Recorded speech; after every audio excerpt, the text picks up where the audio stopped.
Estás escuchando El Segundo Mensajero, el podcast que va al banco en el momento menos oportuno.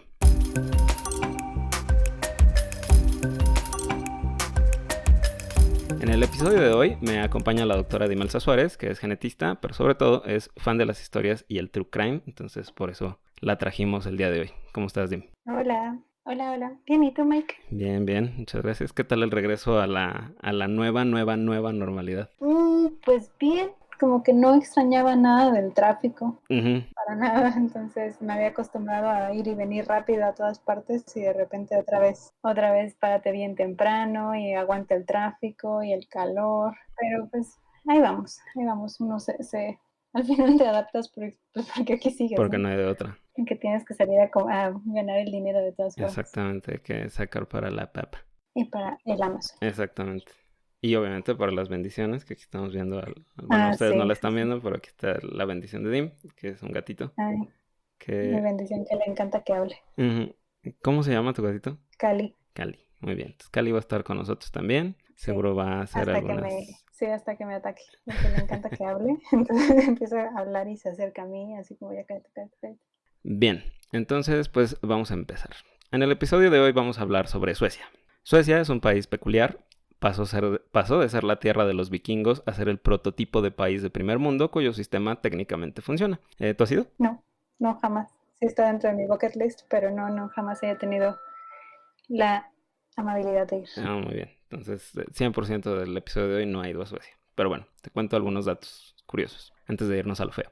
Por ejemplo, solo el 1% de la basura en Suecia termina en los basureros. La gran mayoría es reciclada o compostada y otro gran porcentaje se incinera para generar energía. Este método es tan útil que Suecia ha empezado a importar basura de Noruega y del Reino Unido para seguir haciéndolo. O sea, Suecia literal es el basurero del norte de Europa en un buen sentido. Otra cosa curiosa de Suecia es que el pato Donald es más popular que Mickey Mouse, y algunos creen que esto se debe a que, cito, Donald es un personaje más real, tiene defectos, igual que los europeos. Claro. Se enoja como todos nosotros por Exacto. todo.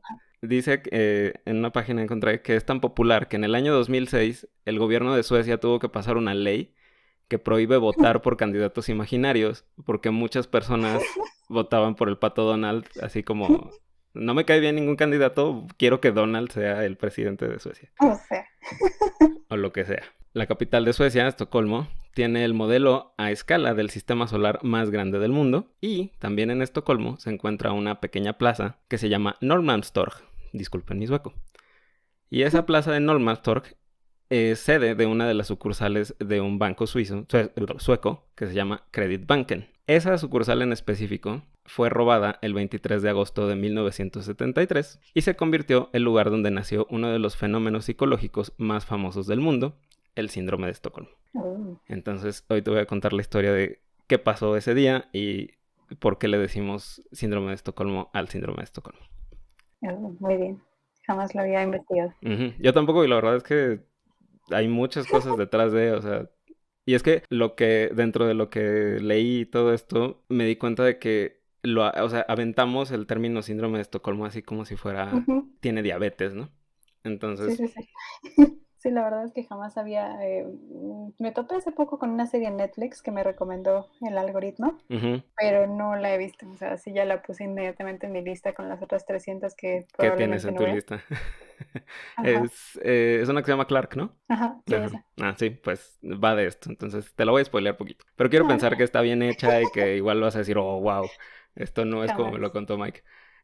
Yo obtengo mi información del Segundo Mensajero y de ninguna otra fuente. No, muchas gracias.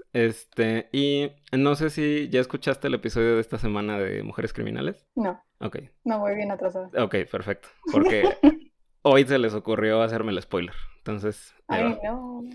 no. Ok, el perpetrador de este robo de la plaza de Norrmalmstorg fue Jan Erik Olsson, un hombre nacido el 16 de abril de 1941 en Ekaby, un pequeño pueblo de Suecia de menos de 3.000 habitantes. Jan había tenido una vida difícil económicamente y eventualmente se dedicó al crimen. Nadie dice a qué se refieren con que fue difícil, o sea, no dicen así como tenía 18 hermanos y todos dormían en un cuarto de 3x3, pero aparentemente le fue mal en la vida. Y a principios de 1970 fue enviado a prisión durante 3 años por uno de los crímenes más curiosos de Suecia y que parecería un presagio de lo que le iba a suceder años después. Resulta que Olson entró a robar a la casa de una pareja de edad avanzada, que nunca dicen cómo se llaman. Entonces vamos a decir que son los señores Larsson porque apellido sueco. Okay. Entonces, cuando Olson se mete a robar a la casa, el señor Larsson se espanta mucho y entonces colapsa. Y la esposa del señor Larsson va con Jan y le dice, oye, ya sé que estás robando mi casa, pero ¿qué crees? Mi esposo padece un problema del corazón y necesita su medicamento. ¿Me lo puedes traer? Y entonces Jan Erik Olson dice, sí, claro. Entonces le da la medicina a la señora atiende al señor, a su marido, y este cuate sigue robando. Y ya, como que se fijó, sí, el señor está bien, bueno, yo me puedo ir con las cosas que me acabo de robarles. Obviamente lo cachan. Y Olson fue enviado a una prisión que se llama Kalmar, donde conoció a Clark Olofsson, que de ahí viene el nombre de la serie. Okay. Clark Olofsson era un criminal de carrera, era convicto de múltiples robos a mano armada, crímenes violentos y varios escapes de prisión. Olofsson aparentemente tuvo un enorme impacto sobre Jan Erik Olson, y cuando Olson pudo participar en un programa de presos rehabilitados en que les permitían salir a realizar un trabajo, empezó a idear un plan de escape. Resulta que en algunos países europeos, cuando cumples cierto tiempo de tu condena, te dejan como hacer... Como servicio social. Ajá, sí, o sea, como que... Como servicio a la comunidad. Ándale, o sea, pero te ponen a trabajar, ¿no? Así como que, pues te toca irte a la panadería y aprendes a hacer pan, o te toca irte de carpintero. Okay. Y entonces les permitían salir a hacer como su trabajito y tenían que regresar en la noche a la cárcel. Pero en una de estas salidas, Jan Erik Olson se escapa y entonces ya empieza a hacer el plan para sacar a Olofsson de la cárcel. O sea, como que lo que describen es que él creó un vínculo muy fuerte con Clark Olofsson. Y el asunto es que parece como que no era recíproco. O sea, como que Jan Erik Olson lo quería más de lo que Clark lo quería él. No le correspondía. Ajá, exacto. El 7 de enero de 1973, Olson se encontraba fuera de la prisión de Kalmar esperando a que uno de los muros cayera después de haber sido dinamitado por Olofsson con explosivos que el mismo Olson le había contrabandeado dentro de la prisión. O sea, entre que voy a hacer carpintería así como que, ay, mira, te traje poquita nitroglicerina, ¿qué tal si tiras el muro de la prisión? Y acerrín, según yo, también lleva acerrín. Pero... creo que no sabían lo del acerrín porque la dinamita no funcionó y no se pudieron escapar.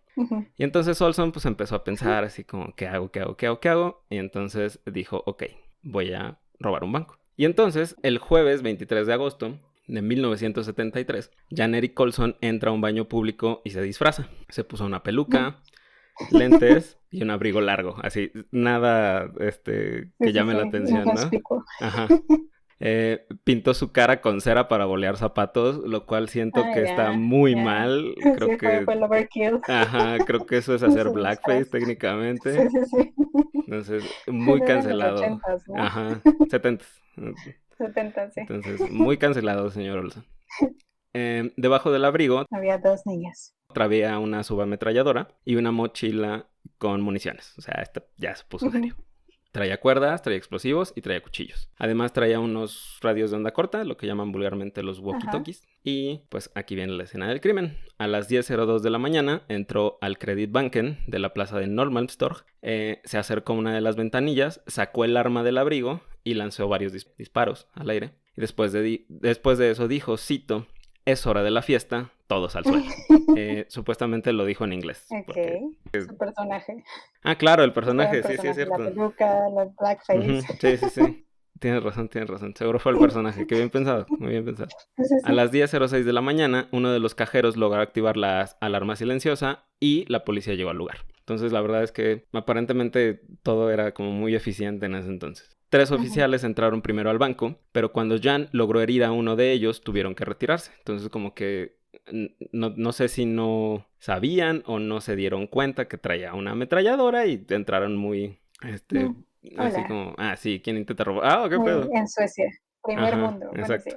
Poco después, un negociador de nombre Morgan Rylander convenció a Jan de dejar ir a la mayoría de las personas atrapadas en el banco, pero Olson se quedó con 3 trabajadoras del banco como rehenes. Christine Enmark, de 23 años, Brigitta Lundblad, de 31 años, y Elisabeth Olgren, de 21 años. Las tres se encontraban visiblemente aterradas mientras Olson negociaba con la policía, y su demanda era sencilla. Quería que Clark Olofsson fuera llevado ahí al banco, con un vehículo de escape y 3 millones de coronas suecas, que hoy en día son como 2 millones de libras del Reino Unido, libras esterlinas. Okay. Que es una lanota. A pesar de las reservas de las autoridades, para las 4 de la tarde de ese mismo día, Olofsson fue llevado al banco junto con un auto Ford azul y la mitad del dinero solicitado. Sin embargo, Olson se dio cuenta que los billetes que le llevaron eran nuevos. Seriados. Ajá, exactamente. Y pidió que los cambiaran por billetes usados para que el dinero no se pudiera rastrear. Sí, claro. Ahí se vio bastante listo. Crimen 101. Una vez con Clark en el banco, Jan se mantuvo en calma y descubrieron que había otro empleado escondido dentro del banco, Sven Säfström, de 25 años. Después de esto, las negociaciones se estancaron porque Jan quería huir con las rehenes a cuestas, pero la policía dijo, no, güey, o sea, no te puedes llevar a nadie, ya te trajimos tu dinero, ya te trajimos a tu amigo, y ya, o sea, no te puedes llevar a las rehenes. Durante estos momentos, Jan se portó de manera muy amable con las rehenes, contrastando su trato hostil con la policía. O sea, lo que dicen es que a los policías les decía, malditos puercos, y no sé qué. Y con ellas era así como que, oye, ¿cómo estás? ¿Quieres agüita?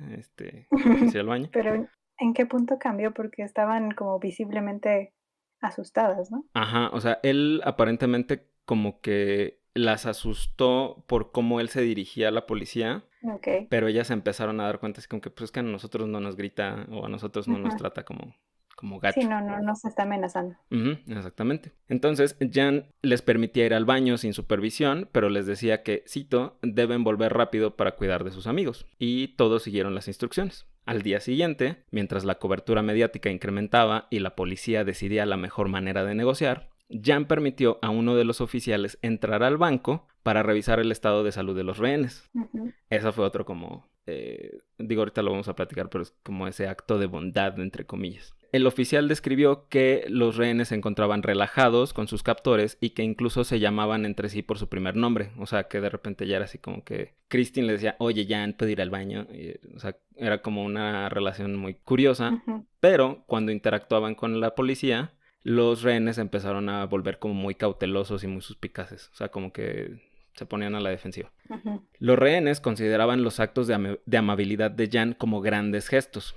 Por ejemplo, cuando estaban ocultos en la bóveda del banco, Jan permitió que Brigitta saliera a dar un paseo fuera de la bóveda cuando se empezó a sentir claustrofóbica. Entonces, como que la vio que se estaba poniendo ansiosa y le dijo, ok, salte un rato. Fue un acto de bondad a medias porque la tenía atada con una cuerda. Ok. Entonces, o sea, como perrito sale a pasear. Exactamente. Así como que, bueno, ya se te quitó la ansiedad, regrésate. Entonces, eso fue el viernes. El sábado 25 de agosto de 1973, la policía tuvo un plan para sacar a los rehenes de la bóveda. Dado que la puerta externa de la bóveda estaba abierta, pero la puerta interna estaba casi cerrada, o sea, era una doble puerta, una estaba abierta y la otra está como entre cerrada, ya no podía ver lo que estaba ocurriendo afuera. Y entonces no iba a haber que un equipo entrara a cerrar la puerta de afuera para encerrarlos, lanzarles gas lacrimógeno para desarmarlos y ya luego sacar a todos. La policía supuso que Jan no iba a lastimar a nadie porque solo se mostraba agresivo con las autoridades. Entonces ellos ya también empezaron a cachar eso. Lo que la policía no sabía es que el sistema de ventilación no servía para administrar el gas lacrimógeno hasta que ya habían encerrado a Jan y a los rehenes. O sea, los encerraron y fue de, bueno, ya tiren el gas. Y los del banco fue de, no está entrando. No, creo que no se puede. Y entonces fue un pedo más. Ajá, sí, porque ya traicionó la confianza del negociador. Lo que sí pudieron colar hasta la bóveda por el sistema de ventilación, o sea, lo que sí cupo fue un micrófono. Ahí escucharon a Jan y a Clark Olofsson contando historias de viejos crímenes a los rehenes, o sea, como diciendo sus anécdotas.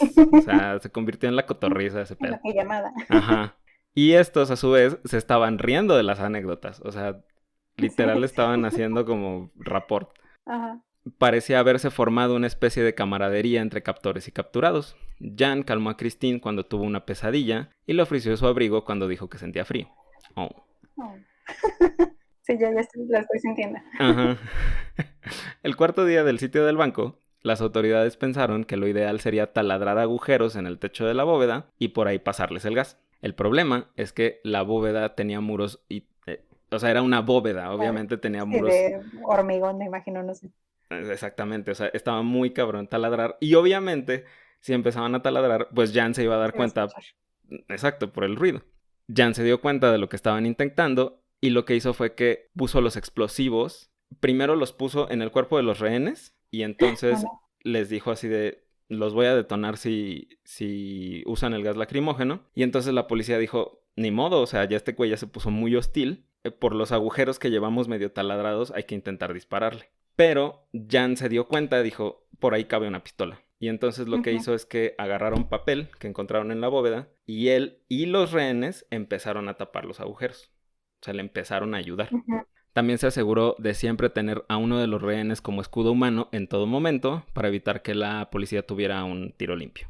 Claro. ¿En qué momento también los rehenes dijeron, bueno, voy a estar tapando hoyitos con mi chaleco de dinamita? O Ajá, sea, exacto. qué rayos. O sea, ahí es donde te empieza a sacar todo el mundo de onda. Sí, sí, sí, sí, ¿qué onda? En este tiempo, Jan hablaba constantemente con la policía e incluso habló con el primer ministro sueco de ese entonces, Olof Palmer. Los rehenes también Ujú. pudieron hablar con la policía, la prensa, sus familias e incluso con el primer ministro. Cuando Christine Enmark habló, mencionó que se lo estaba pasando bien, que incluso jugaba Bomba. al ajedrez con Jan y que se sentía más segura con sus captores que con la policía. Dios mío. Le dijo al primer ministro que debería de cumplir con las demandas de Jan y que se sentiría más segura con Jan y Clark que con cualquier tipo de operativo que pudiera realizar la policía. O sea, le dijo así de, Rayos. estos güeyes son chidos, son barrio y no confío en tus puercos. ¿En qué momento eso es primer mundo, señor? Sí Sí, debería confiar en sus policías, no como acá exactamente. que uno ve a los policías y dice, güey, Soy sí, sí, sí, se voltea, que no está haciendo nada malo. Las negociaciones volvieron a estancarse y Jan concluyó que debía de agitar las cosas, así que decidió que debería de dispararle a Sven, que era el único hombre. Ujú. Ah, no. Cuando tomó esa decisión, le explicó a Sven lo que iba a hacer. Le dijo así Ajá, de, mira Sven, bro, amigo, sacaste la pajita más corta y discúlpame. discúlpame, te voy a disparar en la pierna, o sea, sí te va a doler, pero no te vas a morir. O sea, así le dijo. Y sorpresivamente, Sven dijo, o sea, cuando cuenta, Entiendo. dijo que había sido una explicación muy considerada por parte de Jan. Razonable. Y además, Jan Olson le dijo a Sven que si quería podía embriagarse primero como manera de anestesia. Dios. Es decir, ten tu botella de whisky, si quieres date, pero sí te voy a disparar. Es Suecia, debe ser vodka. Ajá, ¿Vodka? exacto. ¿Qué toman ellos? Sí, vodka, ¿no? También. Sí, según yo sí. Sí, debe ser, está cerca. Debe estar, Es sí, bebidas algún... nórdicas, ¿quién sabe? Ajá, exactamente, alguna cosa de vikingos. Sí, sí. Que ahorita que decías de los policías, me quedé pensando, ¿nunca te ha pasado así que vas a subirte a un camión o bueno, a un avión las dos veces que me he subido y pasa tu maleta y tú así de, ¿y si traigo algo que no debería de traer? ¿Y si sin querer metí una bomba? Ah, Dios mío. Y si detecta el churro que alguna vez Ajá, pasó por la llantita de mi mano. No, jamás, fíjate, siempre veo a los perritos, porque por lo general me toca ver perritos, o sea, no me toca tanto policías. ujú, No me toca ver perritos que están así trepados en la banda y entonces huelen las maletas y ah, cuando huelen algo extraño se sientan y el policía no te dice nada ni nada, nada más le pone una estampita ya como para el pues, checkout, no sé cómo se llama, la aduana, no ajá, sé. Ahí es donde ven la estampita en tu maleta y entonces te hacen la revisión. Pero ahí órale, no te confrontan ni te dicen nada. Y no wow, me ha tocado tampoco ver que confronten a nadie así como usted tiene estampita. ajá, Pero no, fíjate, o sea, mi experiencia con policías y cosas así que digo, oh, Dios mío, ¿qué tal si? ajá, Era cuando iba a la facultad ok, y de repente se subían así los policías de todos los hombres se bajan, se quedan las mujeres y yo, oh no, estoy a punto de ser secuestrada. sí, O sea, jamás pensé así como o sea, pensé más bien alguien se va a poner violento y ujú, va a hacer algo. O sea, mm, nunca pensé así como están haciendo esto por mi seguridad. sí, no, Jamás obvio, pensé, obvio, pensé alguien ahorita va a sacar la pistola y se va a poner, a ver, puercos, no sé, no sé. O sea, como que jamás pensé en mi seguridad, o sea, o en que trajera como yo drogas o algo. Oye, ujú, sí, de repente así como que, oh Dios mío, ¿qué tal si vuelo a, pues lo que sea que las vuelan? islas, Sí, no, no, más bien eso, o sea, te digo, la facultad en el camión y que bajaban a todos los hombres y así como, oh Dios mío, puede estar secuestrada. sí, sí, a mí justo hace poquito me pasó en una combi que me bajaron bueno, nos bajaron a todos para registrarnos como de rutina, Ay, pero no. afortunadamente ese día no traía mis bombas. En fin. Ah, qué bueno. Menos mal. Bueno, entonces realmente nunca le disparó Sven, como que dijo, bueno, sí está bien pasado de lanza, entonces no le voy a disparar. Lo que hizo fue que disparó a través de uno de los agujeros del techo de la bóveda Ok. y le dio a un oficial, perdón, de policía en el brazo y en la cara. Afortunadamente el policía sobrevivió. El martes 28 de agosto de 1973, a las 9:05 de la noche, la policía comenzó a liberar gas lacrimógeno en la bóveda. Dijeron, ya me harté, ahí te va el gas. Jan, Clark y los rehenes comenzaron a sentirse mal y fue en este momento en que Jan decidió rendirse. Perdón, ¿cuántos días después? 5. Este ya era el quinto día. Hoy. Sí. Sí, esto Pero, ya era martes y este rollo empezó en jueves. ajá. Entonces fue todo un fin de semana largo. Ay. Fue en este momento en que Jan decidió rendirse. La policía dio la orden de liberar primero a los rehenes, pero los rehenes no quisieron dejar a Jan y a Clark solos porque creyeron que la policía los iba a ejecutar si se quedaban atrás. O sea, justo lo que tú decías. Las 4 personas que estuvieron cautivas durante 5 días insistieron en que sus captores debían de ser sacados del banco primero y arrestados pacíficamente. O sea, ellos se quedaron ahí y dijeron, primero llévatelos a ellos, yo tengo que ver que los estás arrestando como conforme a protocolo. Va. Cuando los captores salieron, los rehenes los abrazaron y se dieron la mano para despedirse. Una vez en custodia policíaca, los ex rehenes pidieron que no los lastimaran a sus captores. Este vínculo formado entre víctimas y victimarios hizo a algunos pensar que al menos alguno de los rehenes había sido cómplice del robo, pero después de la investigación se determinó que todos eran inocentes. Años después, los mismos rehenes comenzaron a cuestionar su comportamiento y la falta de odio o resentimiento por sus captores. Entonces pasó el tiempo, como que los iban entrevistando y como que ellos mismos empezaron a sacar de onda al acordarse. O sea, así como que, ¿por qué hice eso? Después de este evento, Clark Olofsson fue sentenciado nuevamente a prisión, pero la sentencia fue apelada, ya que no fue al banco por voluntad propia. Entonces, o sea, lo llevaron porque fue una demanda del Jan Erik Colson. Jan Erik Colson fue sentenciado a 10 años de prisión, salió de prisión a mediados de los años 80 y se casó con una mujer con quien mantenía correspondencia cuando estuvo en prisión. Ay, Dios mío. Se mudaron a Tailandia y vivieron ahí durante 15 años y después regresaron al pueblo natal de Olson, donde tenía un taller de reparación de autos, casual. Actualmente está retirado, sigue vivo, tiene 81 años. Uno de sus hijos es policía y otro de sus hijos estuvo en prisión por crímenes relacionados con drogas. Entonces, no cayó la manzana lejos del árbol. No, pero uno le salió bien y el otro, bueno, bien, no sé si decirlo entre comillas, pero mitad y mitad. Exactamente. Pero bueno, entonces vamos a regresar a 1973 y a lo que ocurrió después de los eventos que acabamos de narrar. El criminólogo y psiquiatra Nils Bejerot, que había sido parte del equipo de apoyo de los negociadores, dio una entrevista en la radio donde se le cuestionó precisamente pues, por qué se estaban portando así los rehenes, cómo es que habían formado un vínculo con sus captores hasta el punto de defenderlos. Bejerot comentó que había sido un caso de lavado de cerebro, que era un concepto relativamente nuevo, pero que ganó notoriedad cuando se vio que los prisioneros de guerra en Corea del Norte, porque la guerra de Corea no tenía tanto que se había terminado, bueno, que habían firmado el armisticio. Dato curioso, la guerra de Corea todavía no se acaba, nunca han firmado la paz. Oh, Dios mío. De hecho, justo en Red Handed hay un episodio que habla de un rollo de ahí de Corea del Norte. Y no sé por qué, pero Hannah como que ha viajado por todo el mundo y dice que así como aquí hay una especie de alerta, o sea, más bien como aquí hay una alerta sísmica, en Seúl hay o sea, cada cierto tiempo hacen simulacros de que Corea del Norte va a bombardear. Ok, como de ataque aéreo. Ajá, exactamente. Ay, qué horror. Pero sí, o sea, porque técnicamente la guerra no se ha acabado. Claro. Bueno, resulta que estos soldados estadounidenses habían salido de la prisión siendo fieros comunistas y justificando las acciones de sus contrapartes coreanos. Incluso algunos se despidieron abrazándose y llamándose hermanos con los mismos soldados que los habían tenido presos. Entonces, pues obviamente en ese momento de la Guerra Fría, sí era así como que, güey, es que no puede ser. Sí, o sea, yo no quiero este tipo. Ajá, que te hayan vuelto comunista chingadazos. Entonces, ajá, sí. Fue como, no, esto es lavado de cerebro.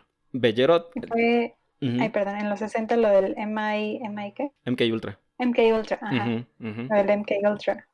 Pues ya también sabían su buena parte de lavado de cerebro. Exactamente. Entonces por eso les daba miedito.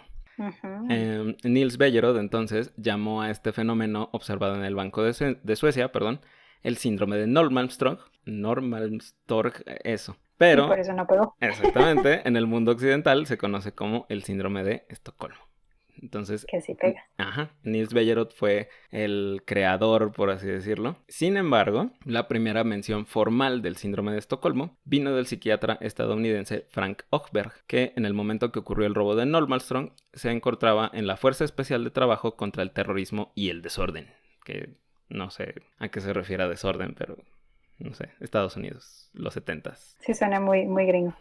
Ökberg se interesó en la reacción de Kristin Enmark, la principal defensora de Jan Erik Olsson durante y después del secuestro. Enmark criticó en un programa de radio el diagnóstico de lavado de cerebro de Niels Bejerot. Dijo que claramente había tomado una actitud estratégica y que, al contrario, Bejerot y la policía solamente empeoraron la situación al apuntar con sus armas a los convictos cuando los rehenes estaban cerca. También mencionó que durante su conversación con el primer ministro Olof Palme, este le dijo que tendría que conformarse con, comillas, morir en su puesto. O sea, Olof Palme supuestamente le dijo a Kristin Enmark así de, ¿sabes qué? Pues ni modo, yo creo que te vamos a tener que matar para chingarnos a estos güeyes. Por la nación. Exactamente. Entonces, pues obviamente Kristin Enmark estaba muy, muy enojada con el señor. Pues sí, claro. Era así Además, como... si votó por él, o sea. Exactamente. Mija, perdón. Te agradezco tu voto, muy chido, gracias por darme la oportunidad, pero te vamos a matar. Entonces, pues sí, no se haber sentido muy representada en ese momento. Sí, no, o sea, pero fíjate, el otro güey le dijo, te voy a disparar en la pierna, y dijo, ok, bro, entiendo. Sí. Pero que te diga tu presidente, oye, pues vas a hacer daño colateral, pues espérame, señor, creo que no. No vayas al diablo. Enmark incluso rompió su compromiso matrimonial después del secuestro y supuestamente lo hizo porque se había comprometido con Jan Erik Olsson, pero eso es falso. O sea, sí rompió su compromiso matrimonial, pero no fue por eso. Pero pues obviamente, o sea, es lo que vende. Sí, claro. Algunos expertos concordaron que esto había sido observado con anterioridad.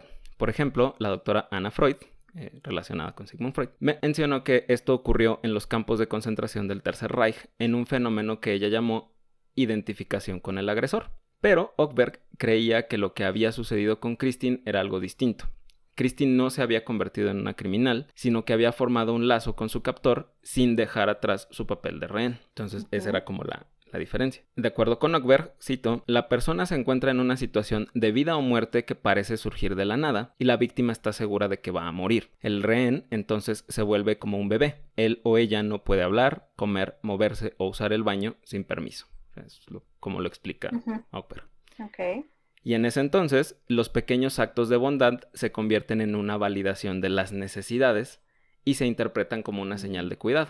O sea, es como, estoy completamente indefenso, pero me diste tu chamarrita porque me dio frío. Porque tenía frío. Y entonces ya me siento como súper cuidada. Gracias, papá. Exactamente. Y ese cuidado eventualmente se convierte en afecto. Cito de nuevo. Los rehenes experimentan un sentimiento positivo hacia sus captores. Este sentimiento es poderoso y primitivo. Están en negación de que esta persona es quien los puso en peligro en primer lugar. Y comienzan a verle como la persona que los mantiene con vida. Que eso creo que viene más adelante en el guión. Pero, o sea, en vez de que te enojes porque esa persona te acaba de poner en una situación muy desagradable, es como, ay, qué bueno que no me ha matado. Qué buen pedo que no me ha matado. Sí, debe ser un tipo de trauma diferente. O sea, el hecho de, como dices, como dijiste en un principio, abandonar así como toda esperanza y decir, bueno, o sea, lo que me dé este tipo es bueno.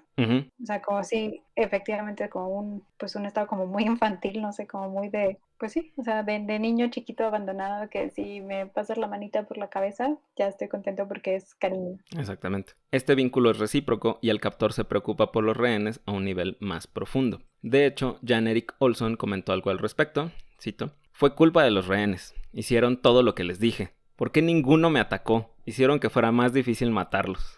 Rayos. Continuó la cita. Las autoridades nos hicieron seguir viviendo juntos día tras día, como cabras, en esa inmundicia. No había nada más que hacer más que conocernos. O sea, según él, me obligaron a quererlos. O sea, más que contarles mis historias de crimen. Esto podría parecer una ventaja para los agentes de la autoridad, pero es algo complicado porque ni el captor ni el rehén confían en la autoridad, sino que lo convierten en un enemigo común. Por eso es más difícil. Ökberg entrevistó a muchas víctimas de secuestro y se dio cuenta que esta es una reacción rara, pero que se repetía con cierta frecuencia, y entonces acuñó el término síndrome de Estocolmo. que eventualmente enseñaría a negociadores del FBI y de Scotland Yard. Actualmente, policías, negociadores e incluso trabajadores de aerolíneas deben estar preparados para una situación en donde uno o más rehenes se muestren hostiles hacia los esfuerzos de rescatarlos. ¿Has visto Mindhunter? Sí. ¿Te acuerdas de la primerita escena del primer episodio? Que está con un cuate que tiene unas personas secuestradas y como que intentan platicar con él y razonar y termina suicidándose el vato. Ah, sí, el tipo en su casa, ¿no? Ajá, exactamente. Sí. O sea, se supone que eso está pasando justo cuando apenas están como delineando todo este rollo de cómo negociar y ese rollo. Ok. Frank Cockburn sí es como muy conocido en el FBI por eso, precisamente. Muy bien. De acuerdo con Michael Adorjan, criminólogo de la Universidad de Hong Kong, el síndrome de Estocolmo se define como una condición que resulta de una situación donde el contacto cara a cara de los captores con sus víctimas induce en estas últimas una sensación de impotencia, indefensión y total sumisión. Las víctimas, al sentir que no hay escape, temen por sus vidas y en estas circunstancias cualquier acto de bondad o la ausencia de daño por parte del captor se maximiza y se ve a los criminales como si todos los chicos buenos, o sea, como que pues son buen pedo. La mayoría de las definiciones requieren de dos condiciones básicas. 1, el desarrollo de sentimientos positivos por el captor o su causa. Y 2, el desarrollo de sentimientos negativos hacia la policía o la autoridad en general. Algunos autores mencionan que para que la definición se cumpla, el sentimiento debe ser recíproco, es decir, que el captor también se preocupe porque el rehén esté bien. O sea, es como... Okay. Dicen algunos. Otros autores mencionan que el síndrome funciona como un mecanismo de defensa en que el impulso de supervivencia es mayor que el impulso de odiar a la persona que nos puso en peligro en primer lugar. Además, la persona cautiva teme que sus emociones se interpreten como poco sinceras. O sea, que si tú te portas como demasiado buena onda, el que te captura dice, este güey, o sea, nadie es tan buen pedo. Quiere ganarse mi efecto. Exactamente. Y entonces, eso podría incrementar el peligro. Y lo que haces como para completar tu mecanismo de supervivencia es convencerte a ti mismo que neta sí te cae bien el vato. Ok. Que es como, no, sí, es que sí es buen pedo. O sea, le gusta ABBA, porque Suecia.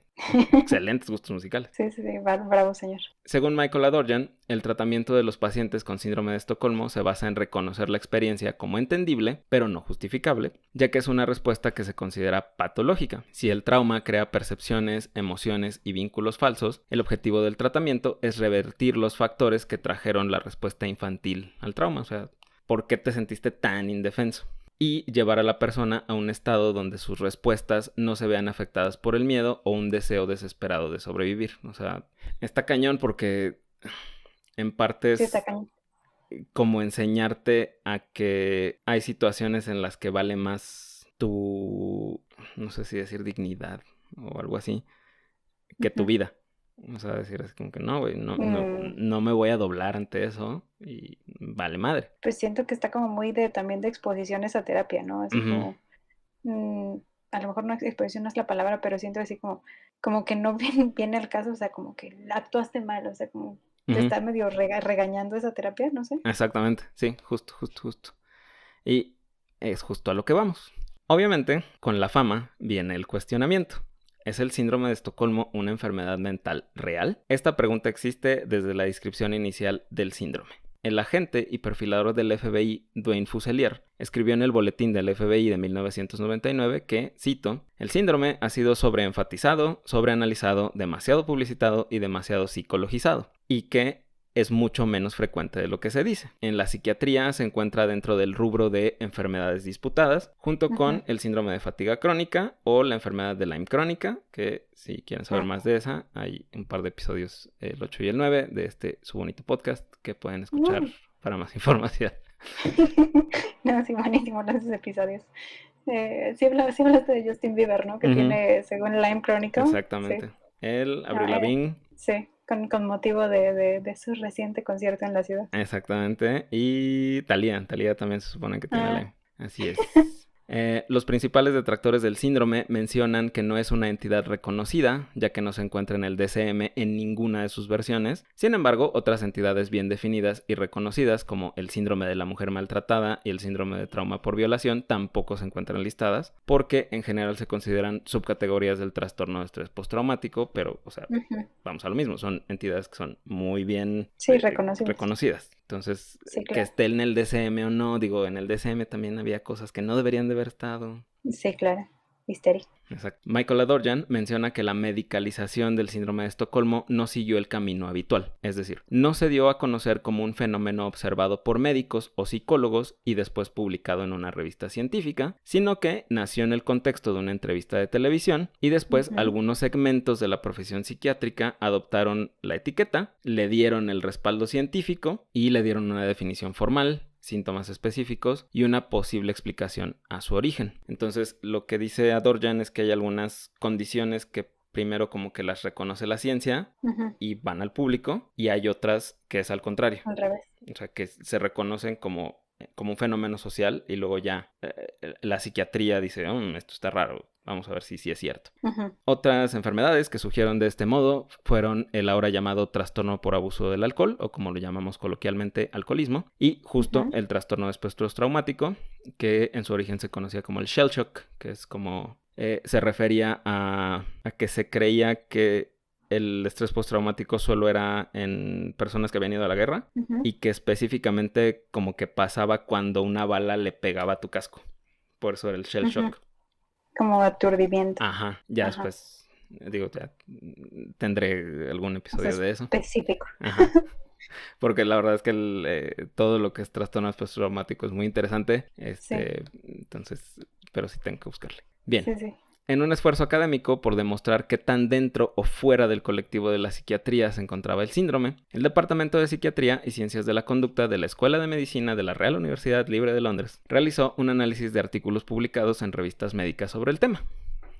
Una de las primeras consideraciones que mencionan es que el síndrome de Estocolmo no existe ni en el DSM ni en la Clasificación Internacional de las Enfermedades, aunque en el CIE-10, que es la clasificación anterior, existe el término reacción aguda al estrés e incluye desórdenes transitorios desencadenados por eventos excepcionalmente estresantes. O sea, te da chance. Pues sí. La búsqueda, liderada por la doctora Elizabeth Sampson, encontró solamente 12 artículos publicados específicamente sobre los aspectos médicos del síndrome de Estocolmo en revistas médicas y científicas reconocidas, utilizando 8 buscadores distintos. Se metió a donde se pudiera y encontró así como rigurosos 12. Ok, súper poquito. Y esto es importante porque encontraron más de 200 artículos de investigación sobre situaciones de rehenes, nada más utilizando un solo buscador. Entonces, sí se estudian las situaciones de rehenes, pero aparentemente como que, al menos en la academia, nadie toma como muy en serio el síndrome de Estocolmo. O también o sea, lo escogieron por la metodología, ¿no? Me imagino que en algún punto su metodología no estuvo pues adecuada y por eso también solo encontraron 12. O sea, de esos 200, solo 12 cumplían con criterios estrictos metodológicos de selección o de, no sé. Sí, o sea, como que dijeron, no, pues tienen que hablar de esto y tienen que describir el síndrome, tienen que darme criterios y tienen que, o sea, como realmente decirme que existe y por qué dices que existe, ¿no? Y entonces, de acuerdo con Sampson, el síndrome de Estocolmo no es algo que los académicos se tomen muy en serio, como ya decíamos, ni siquiera en las áreas de criminología o las ciencias de la conducta.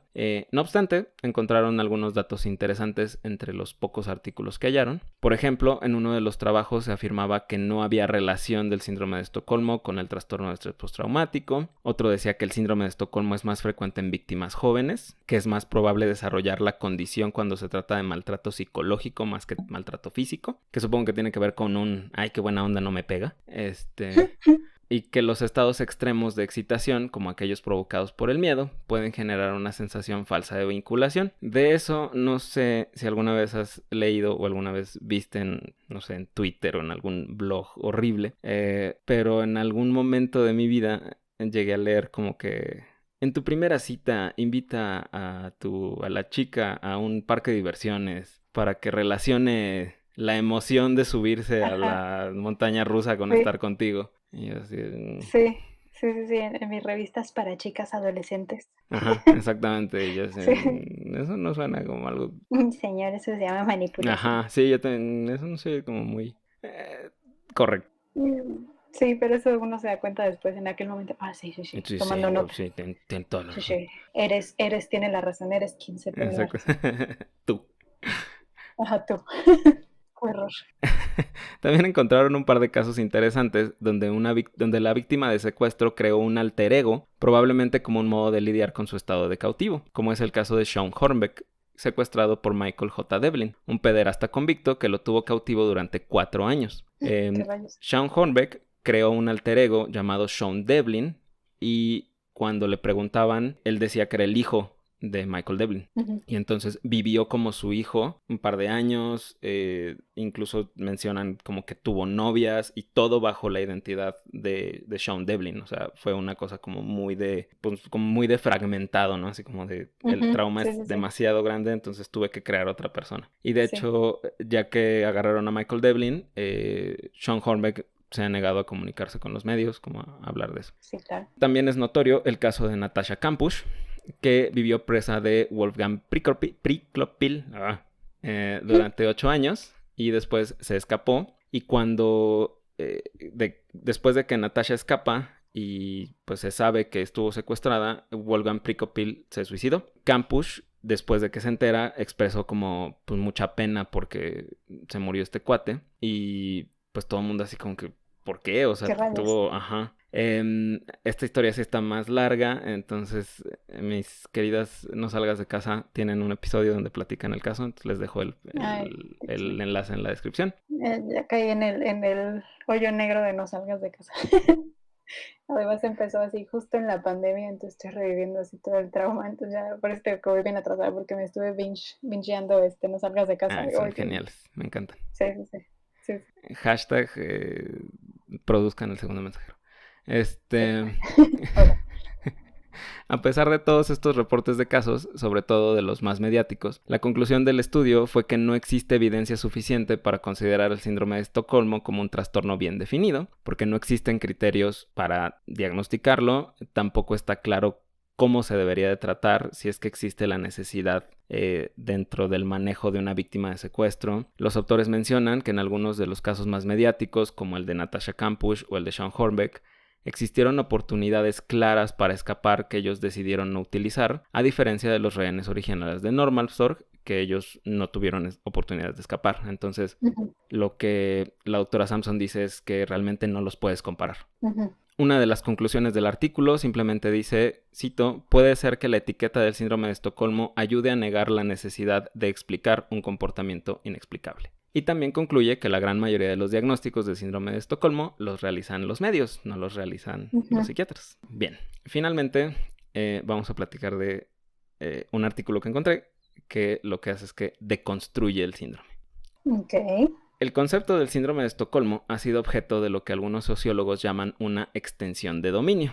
Es decir, el concepto original se ha utilizado para explicar la reacción de las víctimas de una situación traumática diferente de la del captor con su cautivo. O sea, específicamente el síndrome de Estocolmo se supone que describe a una persona secuestrada que se identifica con quien lo secuestró. Ok. Y la extensión de dominio es como empezar a ver el síndrome de Estocolmo en otras situaciones sociales. Ujú. Por ejemplo, en los años 80, la psicóloga Dee Graham utilizó el síndrome de Estocolmo para explicar ciertas conductas de mujeres sometidas a abuso doméstico que escaló a violencia física. Esto ha sido adoptado por algunos manuales de asistencia para abuso doméstico, por ejemplo, el de la Coalición contra la Violencia Doméstica de Iowa en Estados Unidos. En ese manual mencionan el síndrome de Estocolmo. Otras situaciones en que se ha aplicado esta comparativa es en la relación y la falta de denuncia de las víctimas de abuso infantil, personas que se dedican al trabajo sexual de manera involuntaria, y algunos autores incluso dicen que las personas que realizan trabajo sexual de manera voluntaria también tienen una forma de síndrome de Estocolmo. O sea, ya es como llevarlo muy allá. Ujú. De acuerdo con la investigación del grupo de Michael Adorjan, el uso del término síndrome de Estocolmo en los medios ha incrementado casi de manera exponencial desde los años 70. Y los autores comentan que incluso se ha tratado de ampliar el concepto del síndrome a una situación colectiva. La misma Dee Graham, la psicóloga que mencioné hace ratito, publicó en 1994 un libro llamado Loving to Survive, donde establece, esto sí ya está bien conspiranoico, pero bueno, ahí va. Ujú. Según A Dee ver. Graham, dice que básicamente todas las mujeres deciden relacionarse con los hombres de manera sentimental por miedo a la violencia física que cualquier hombre puede ejercer sobre ellas. Del mismo modo que un rehén le teme a las represalias de su captor. Digo, te dejaré hablar más de eso, pero, o sea, sí es cierto, o sea, sí, sí existe una agresión sistémica hacia las mujeres, Claro. más ahorita, pero creo que esto ya es llevarlo como... Sí, sí, sí, me suena así como esta reacción que tienen los perritos cuando, o sea, como para someterse te enseñan la pancita, o sea, como que toda mujer que tiene una relación con un hombre, o sea, lo hace para sobrevivir, o sea, sí está medio extremo, ¿no? Ujú, sí, O sea, sí entiendo, de dónde viene, pero sí está muy extremo decir que toda relación hombre-mujer es con tal de sobrevivir, o sea, me suena como me relaciono contigo y tengo esta relación amable o buena o de amor, de cariño, lo que tú quieras contigo, para que no me hagas daño. O sea, te enseño mi pancita para que veas que yo soy sumiso, así como perrito te digo, o sea, y que tú eres, o sea, para que no me hagas que tú daño, tienes pues. el control. Sí, que tú tienes el control exacto, así como sí, como los perros, como los lobos, las manadas de lobos, Ujú. que el omega, el perro, el lobo omega le enseña la panza al lobo alfa para saber cómo tú eres el líder. O sea, sí, o sea, yo nada, o sea, nada, nada. Estamos cool, cuates. Sí, Sí, sí, está o sea, muy extremo.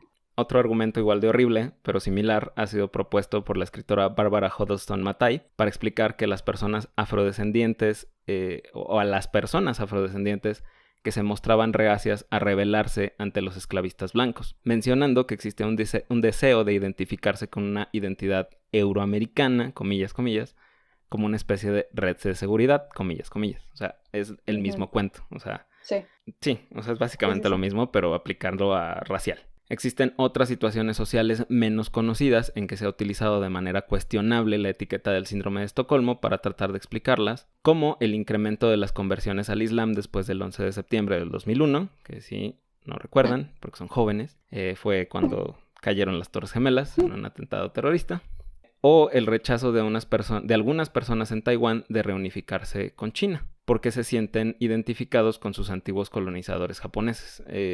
Ujú. Digo, la historia de Taiwán, yo no sabía, es muy compleja.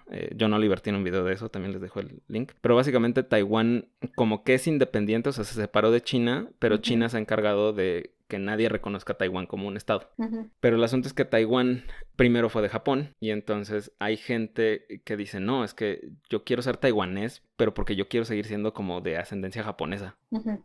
Es como muy raro.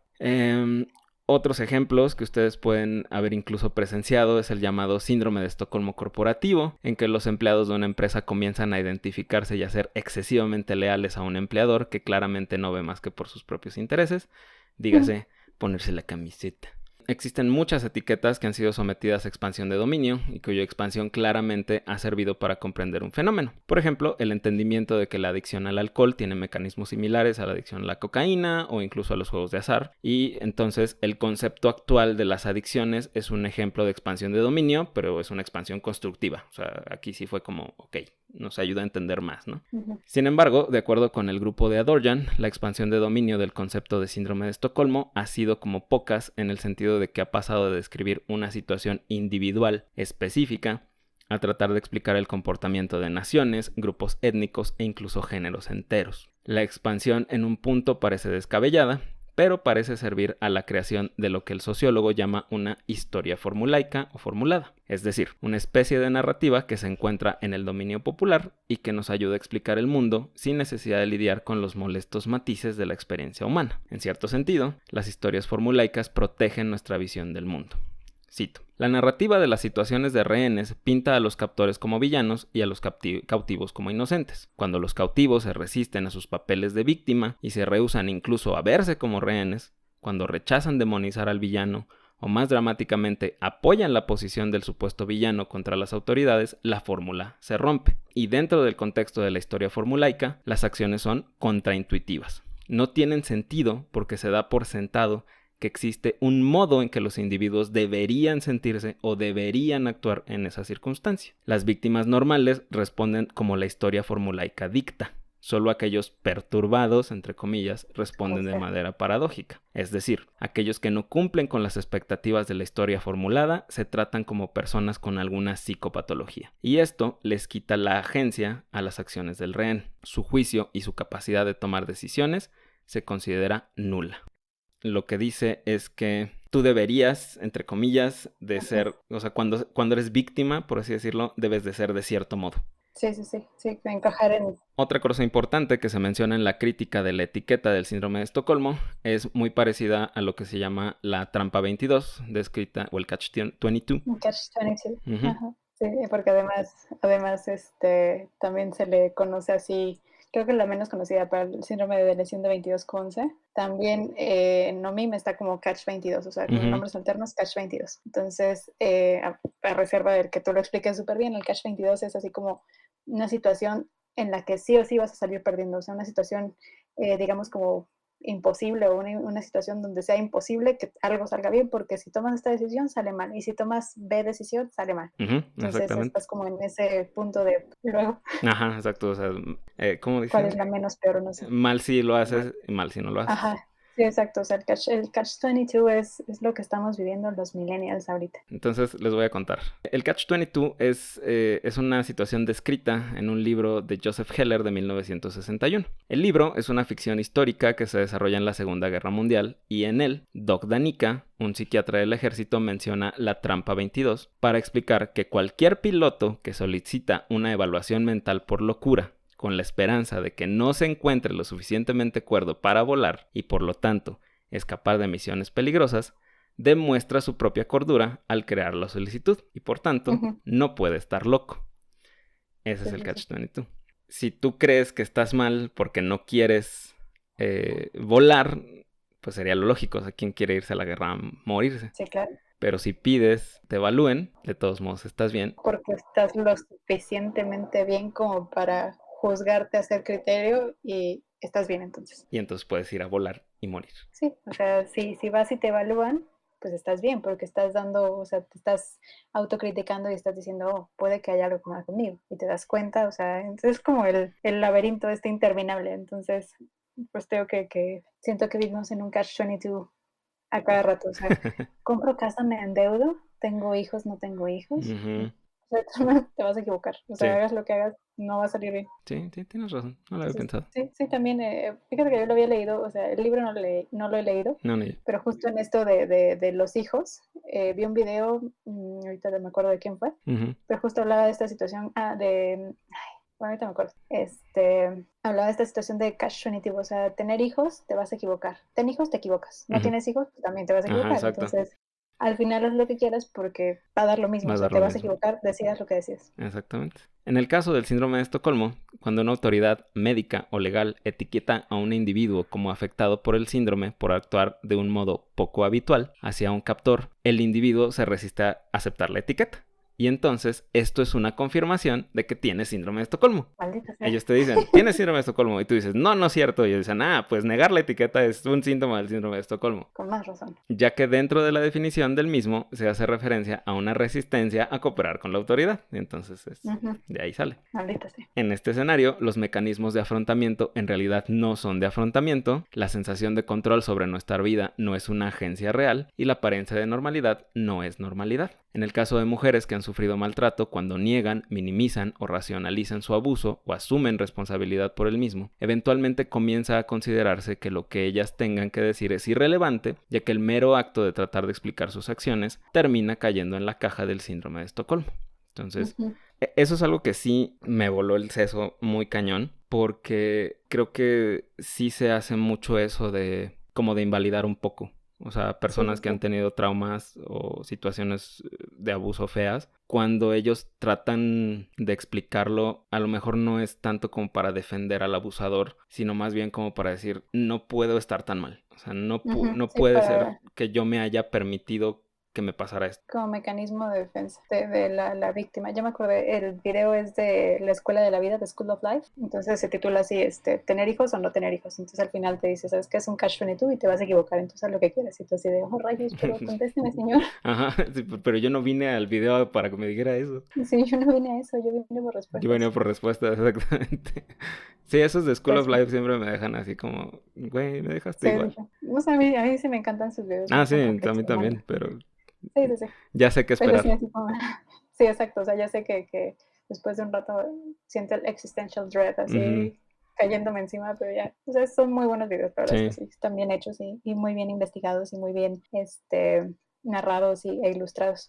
Sí, justo por eso yo los empecé a ver, me gustó mucho la animación. Están muy bonitos. Sí, Ahí están se súper los bonitos. dejamos también en la descripción. Entonces, en el caso de estas mujeres que están, digamos, como tratando de racionalizar lo que les está pasando, Su abuso. aquellos que están en una mejor posición, entre comillas, y aquellos que ven por su mejor Claro. interés, tienen la responsabilidad de intervenir y asegurarse de que la mujer comprenda que sus percepciones son nada más delirios. Claro. Otra área donde se utiliza el argumento del síndrome de Estocolmo para minimizar las decisiones de las mujeres es precisamente el trabajo sexual, ya que para algunos académicos como Joseph Parker, cito, este güey es horrible, ninguna persona razonable con opciones realistas elegiría el trabajo sexual. Parker argumenta que el síndrome de Estocolmo es lo que hace a las mujeres mantenerse en el trabajo sexual, independientemente de si es su decisión autónoma o no. Híjole. Claramente, este señor es un señor de esos Híjole. horrendos. Es que es un señor, marca registrada. Ajá, exacto, es un hombre. El white dude.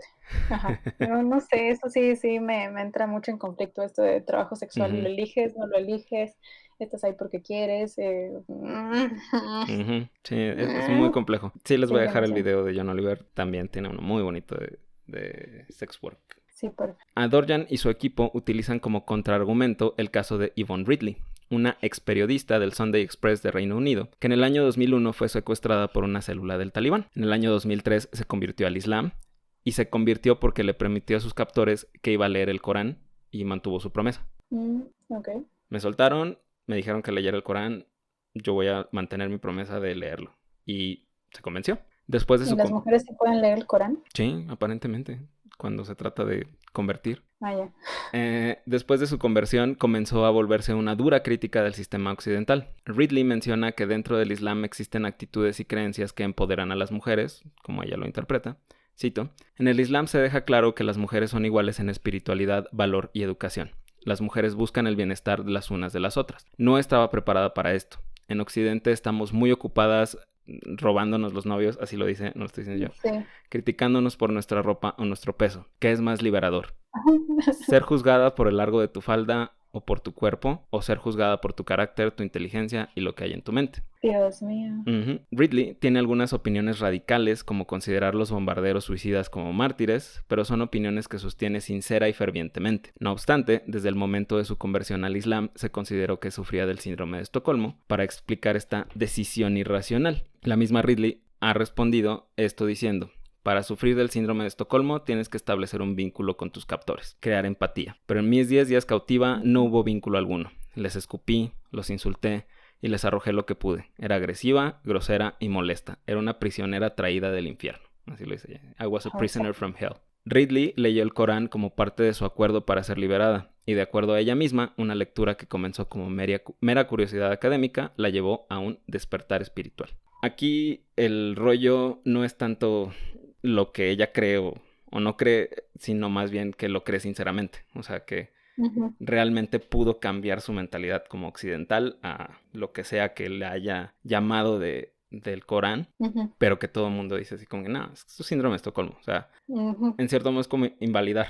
Ajá, invalidando su creencia o su conversión, no sé, o sea, así como que no, nadie se puede convertir al Islam de forma voluntaria, tiene que ser síndrome de Estocolmo, tiene que ser lavado de cerebro. Exactamente. No sé, o sea, eso suena, lo que dijo esta mujer no me suena perfecto, o sea, me suena No, muy no. sororo, me suena muy moderno, muy woke. Sí, O o sea, sea, esto pero de... volvemos a lo mismo, o sea, pues es la Sí, interpretación que ella le dio. O sea, ella sí, claro. encontró como ese discurso dentro del texto. Sí, claro, o sea, quien no, o sea, vaya en su contexto, en su valor, en su formación, yo qué sé, Ujú.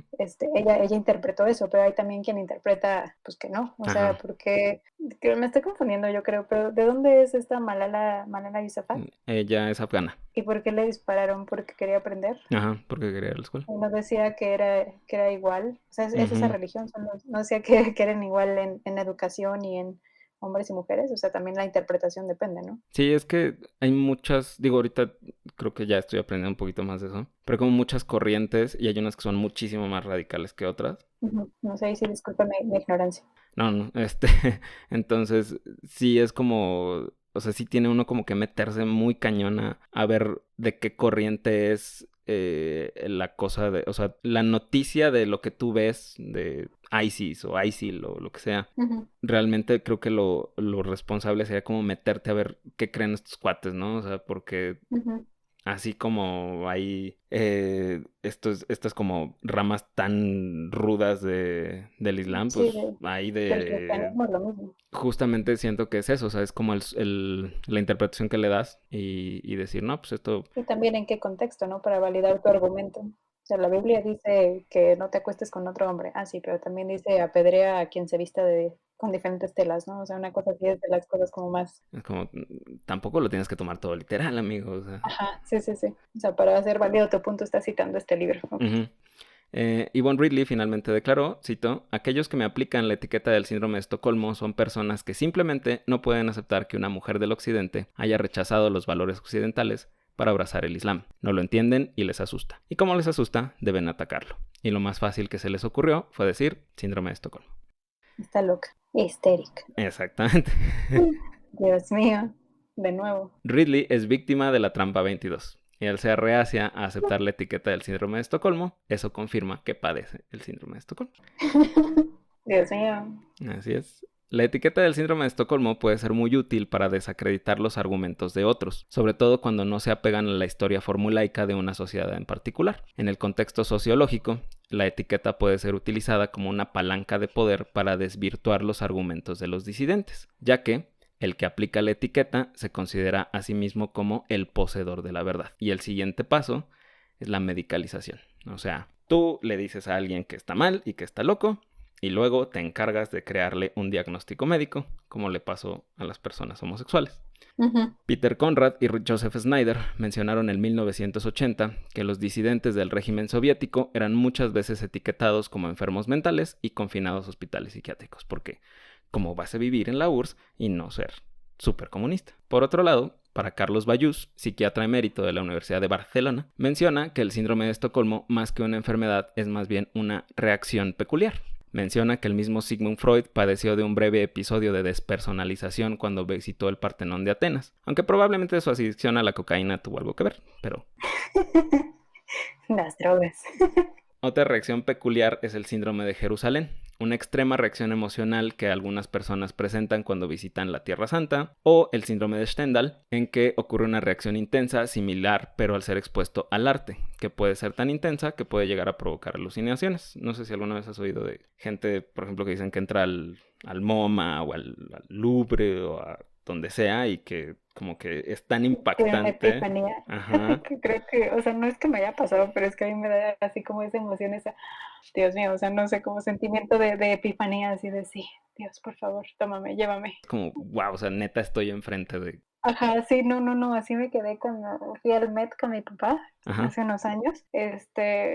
Fuimos al Met, estaba él, me dijo, pues ahí te veo, voy a ver cosas y tú ve tus cosas. Ah, ok. Uh-huh. Me quedé, te juro, como media hora así embelesada con una Venus, qué fabuloso, o sea, Wow. embelesada, así, no podía, o sea, no podía con mi vida. Y regreso, me lo encuentro a él y me dice, ¿sabes qué me pasó? Le conté, ¿no? Es que estaba Uh-huh. embelesada así con esta, acaba de pasar media hora viendo esta cosa, esta estatua. Uh-huh. Me dice, lo mismo me pasó con una reja. ¿Quién sabe qué chingas es la reja? Pero es una reja que está ahí en Ok. el Met. Ajá, y los dos así, Sí, o sea, encantados.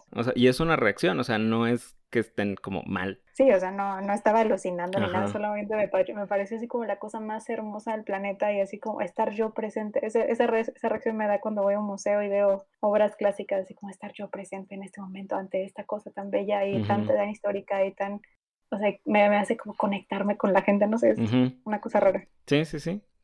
De acuerdo con su visión, estas conductas están determinadas por un complejo proceso psicológico individual y se producen dentro de situaciones culturales y sociales distintas en cada caso, donde también influyen los valores y la moral de cada persona, lo que tú decías. No, maldito sea, yo exponiendo mi psicopatía aquí. Ay, perdón. No, está bien. Por ejemplo, los valores de Yvonne Ridley probablemente se encontraban mucho más cercanos a lo que aprendió del Corán y de ahí su conversión al Islam. O sea, lo que decíamos, ¿no? O sea, a lo mejor encontró algo que le hizo clic cañón y dijo, ya, o sea, esto me acaba de hacer que las cosas se muevan hacia otro lado. La persistencia de su uso sugiere que en lugar de preguntar si una etiqueta médica o diagnóstico ha logrado el reconocimiento, se pueden extraer más conocimientos de la sociedad al hacer preguntas sobre quién reconoce las etiquetas médicas o quién las quita, bajo qué circunstancias las pone o las quita y con qué consecuencias las pone o las quita. Siento que es algo que la psiquiatría tiene que reflexionar o que tuvo que reflexionar para llegar a donde está el día de hoy como ciencia. Sí, definitivamente. O sea, yo creo que es probable que la psiquiatría sea, al menos en cuanto a la ciencia médica, yo creo la que más ha tenido que preguntarse como, la que ha tenido Ujú. más crisis existenciales, pues. Es correcto lobotomizar a la gente. Ajá, exactamente. Es como, este picayelo que le estoy metiendo por la nariz a este señor. Tal vez no sea la solución. Oh, rayos. Sí, entonces, pues esa fue la historia del síndrome de Estocolmo, de cómo pues lo han querido como extender hacia cosas que probablemente no sea como lo ideal extenderlas. Ujú, De hecho, durante el estar buscando la información, me encontré muchos documentos sobre abuso ujú. infantil, abuso emocional, Pero me encontré un libro muy bonito, bueno, bonito en el sentido de que te lo explica muy padre, que se llama See What You Made Me Do o Mira lo que me hiciste hacer, que es de Mm, una periodista que justamente como que hizo una investigación muy amplia de pues situaciones de justo de abuso, de pero fue a centros de apoyo para las ujú. personas y como que va explicando pues esas situaciones como sociales que llevan a ese tipo de relaciones tan pues tan dañinas. Se los recomiendo un montón. Digo, me hubiera gustado como agregarle más cosas, pero la verdad es un libro largo, entonces íbamos a estar aquí 3 horas. Pero pues así tienen chance, pues denle una buscadita. En Netflix acaba de salir una serie que se llama Las cosas por limpiar. Bueno, la tradujeron como Las cosas por limpiar, pero es Made. Ah, Está ok. muy buena. También habla del tema. Eh, Creo que como que se fue juntando cositas cuando estuve Ujú. haciendo este guión. Entonces, también si tienen chance, denle una escuchada, digo, una vista, como se diga. Ya traigo el cerebro seco. Porque la verdad está muy buena. Y pues digo, si quieren apegarse al principio del episodio, pues aviéntense a ver Clark, a ver si está buena. Pues sí, ya te diré. Ujú. Sí, entonces pues ahí estuvo Dim. Muchísimas gracias por Ay, a ti, aceptar Mike. la invitación. Esperamos que no sea la última. Ay, muchas gracias. Pues Dimelsa, aparte de que anda por ahí por los museos sorprendiéndose, también es doctora. Y pueden encontrar información que ella comparte en sus redes, en Instagram. Y estás como, @dim_genética, ok, porque también soy genetista. así es. Porque pues Somos cajitas, ¿cómo se dice? Cajitas de monerías, los exactamente, genetistas.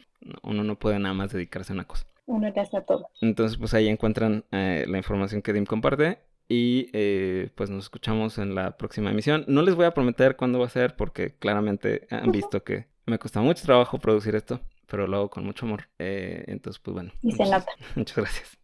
Entonces, muchas gracias Dim, por A ti, acompañarme. Mike. Y pues nos escuchamos en la siguiente. Mientras tanto, sigan pensando en grande y bye. Chao.